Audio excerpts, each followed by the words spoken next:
구약성서 시편 136편 1절부터 3절까지 그리고 23절부터 26절까지 말씀을 공독합니다.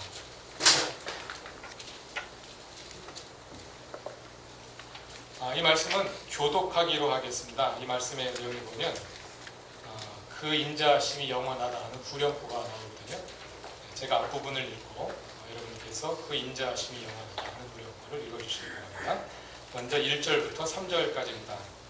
주님께 감사하여라. 그는 선하시며 그 인자심이 영원하다. 모든 신들 가운데 가장 크신 하나님께 감사하여라. 그 인자심이 영원하다. 모든 주 가운데서 가장 크신 주님께 감사하여라. 그 인자심이 영원하다. 다음은 23절부터 26절까지 말씀입니다. 우리가 낮아졌을 때에 우리를 기억하여 주신 분께 감사하여라. 그 인자심이 영원하다. 우리를 우리의 원수들에게서 건져주신 분께 감사하여라. 그 인자심이 영원하다. 육신을 가진 모든 사람에게 먹거리를 주시는 분께 감사하여라. 그 인자심이 영원하다. 하늘에 계시는 하나님께 감사하여라. 그 인자심이 영원하다. 아멘. 시편 136편은 감사의 시입니다. 이 시편이 감사하고 있는 하나님께 감사하는 이유는 크게 말하자면 두 가지인데, 하나는 창조로 인하여 감사하고 또 하나는 구원으로 인하여 감사합니다. 지금 우리가 함께 읽었던 1절부터 3절까지의 말씀이 서론이라고 본다면 4절부터 9절까지의 말씀은 창조에 대한 감사입니다. 홀로 큰 기적을 일으키신 하나님, 지혜로 하늘을 만드신 하나님, 물 위에 땅을 펴놓으신 하나님, 큰 빛들을 지으신 하나님, 낮을 다스릴 해를 지으신 하나님, 그리고 밤을 다스릴 달과 별들을 지으신 하나님께 감사하는 것입니다.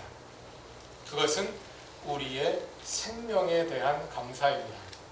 하나님께서 우리를 이 땅에 태어나게 하시고 2011년 한 해에도 우리에게 호흡을 주셔서 그 호흡이 끊어지지 않고 오늘 이 자리까지 살아있게 하신 그 하나님, 우리의 생명의 근원이 되신 그 하나님에 대한 찬양입니다. 그리고 두 번째는 구원에 대한 찬양입니다. 10절부터 15절까지는 출애굽의 역사를 돌아보며 하나님께 감사합니다. 또 16절부터 22절까지는 광야 생활과 가나안에 인도하여 주신 그 은혜를 기억하며 하나님께 감사합니다. 그리고 오늘 마지막으로 읽은 23절부터 26절은 다시 그 모든 내용들을 요약하는 감사의 말씀입니다. 우리에게 생명을 주신 하나님께 감사하고, 또 지난 한 해 동안 우리를 여러 가지 어려움들로부터 구원하셔서 오늘 이 자리에 있게 하시는 그 하나님께 감사하는 것입니다. 그 가운데 무엇보다도 23절을 보면 우리가 낮아졌을 때에 우리를 기억하여 주신 하나님께 감사합니다. 우리는 계속해서 낮아짐을 경험합니다.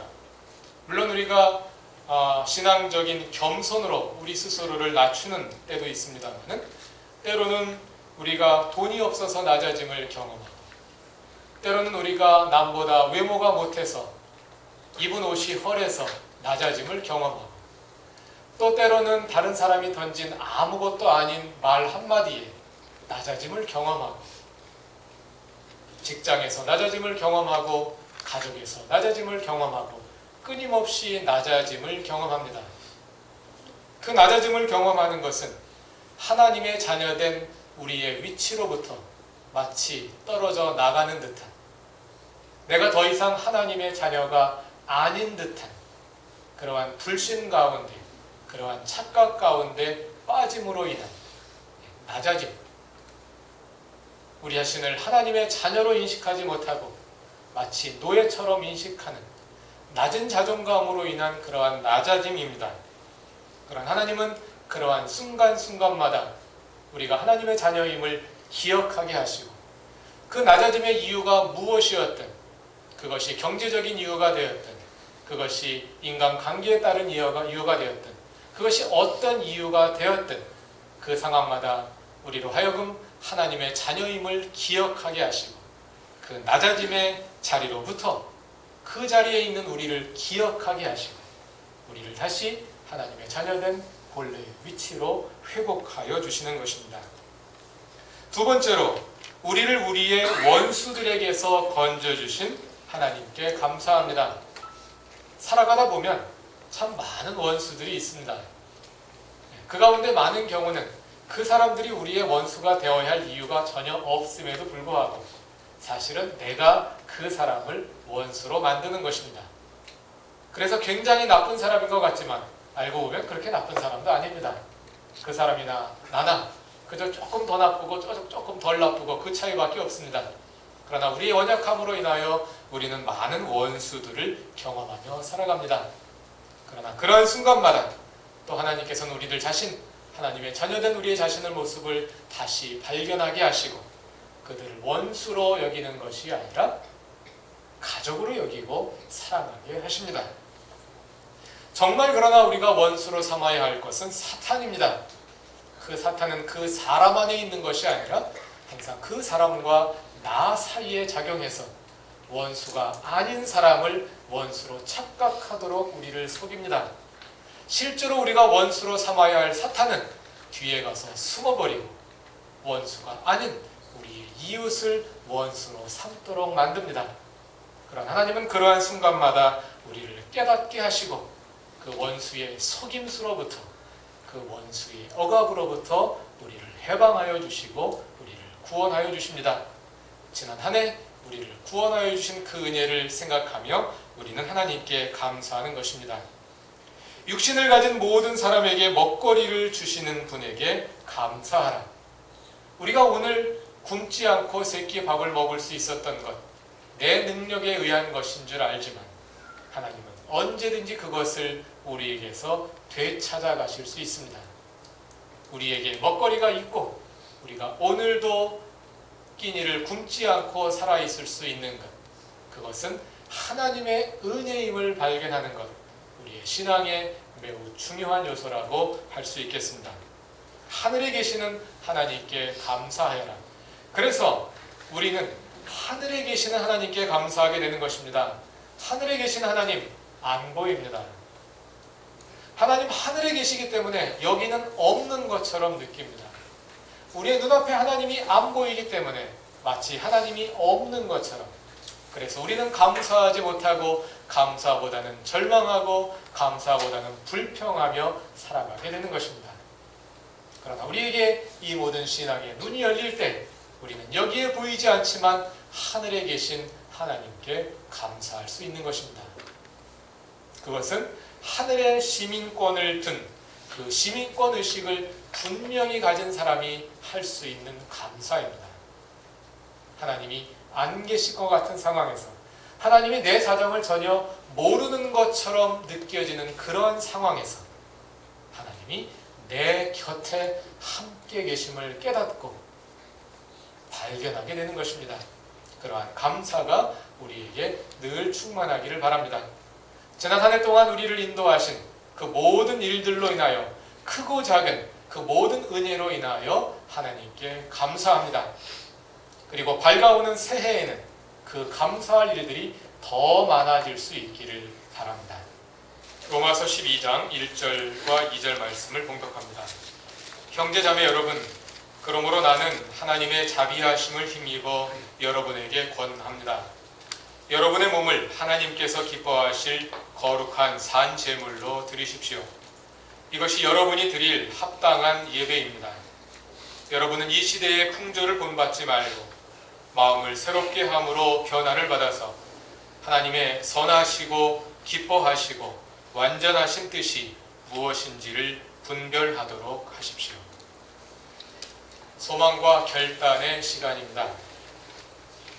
로마서에서 바울은 권면하기를 우리의 삶이 하나님께 드리는 거룩한 산 제물이 거룩한 산 제사가 되게 하라고 권면합니다.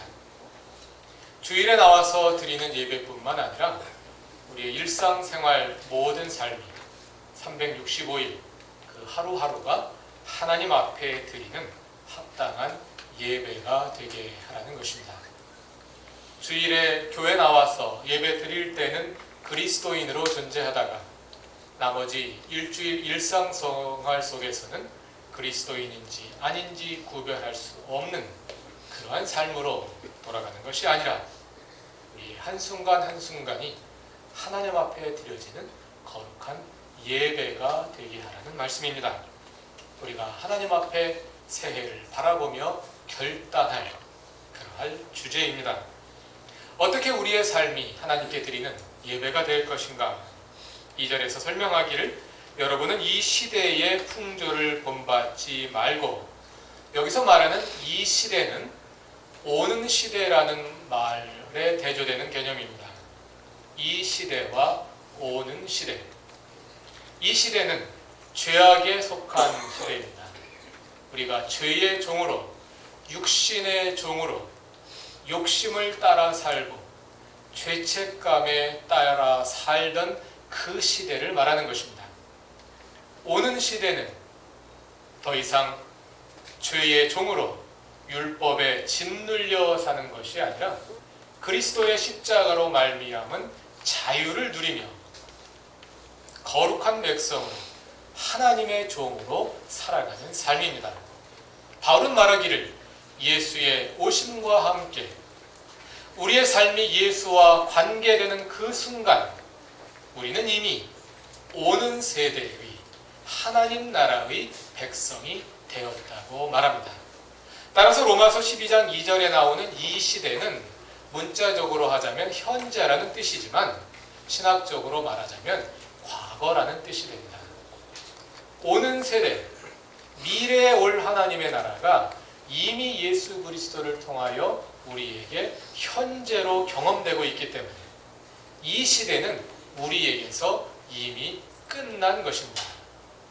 따라서 이 시대의 풍조를 본받지 말라는 말은 과거 육신에 속했던 그 때처럼 죄의 종으로 살아가는 사람처럼 살아가지 말라는 것입니다. 왜냐하면 우리는 이미 죄로부터 해방되었기 때문에, 우리는 이미 율법으로부터 해방되었기 때문에, 그리스도로 말미암은 자유의 시대가 우리에게 이미 시작되었기 때문에 이 시대의 삶, 과거의 삶을 이제는 벗어 던지라는 것입니다. 그래서 마음을 새롭게 함으로 변화를 받으라. 그 말은 새 시대에 걸맞게 살아라 하는 뜻입니다. 마음을 새롭게 함으로 변화를 받아서 하나님의 선하시고 기뻐하시고 완전하신 뜻이 무엇인지를 분별하도록 하십시오. 우리에게 죄악의 시대는 끝났습니다. 이제 더 이상 죄악에 속한 사람처럼 살지 마십시오. 우리에게 율법의 시대는 이제 끝났습니다.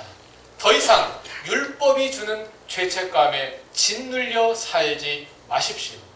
여러분은 자유로운 거룩한 하나님의 백성입니다. 하나님의 백성답게 사십시오. 바울이 로마서를 통해 우리에게 주는 권면입니다. 그러나 이 시대는 끝났지만 그 이 시대의 잔재가 우리에게 여전히 남아 있어서 이 시대를 지배하고 있는 죄악의 세력은 아직 없어지지 않고 우리의 삶 가운데 있어서 우리는 이미 하나님의 나라를 경험하며 살아가지만 아직 이 세대가 끝나지 않은, 그래서 이미와 아직 아니 사이에 끼어있는 그러한 시대를 살아가고 있는 것입니다. 그럼에도 불구하고 바울은 말하기를 여전히 우리에게 남아서 그 힘을 떨치고 있는 죄의 시대, 그 죄의 지배, 율법의 지배에 더 이상 굴복하지 말라고 우리를 권면하는 것입니다. 그래서 새 시대에 속한 백성으로서의 삶은 우리에게 이미 시작된 현재이면서 여전히 우리가 바라보아야 할 소망으로 남아있는 것입니다. 소망과 결단의 시간, 우리가 소망하고 우리가 결단해야 할 삶이 바로 그러한 삶입니다. 한 해를 마무리하고 하나님께서 주시는 새해를 맞이하는 이 시간, 죄의 종으로서의 삶을 이제 종식하고 하나님의 백성답게, 새 시대에 속한 백성답게 살겠다는 소망을 간직하고 결단하는 이 시간이 되기를 바랍니다. 이 시간은 다 같이 주님께 소망과 결단의 기도를 드리겠습니다. 다 같이 조용히 기도드립니다.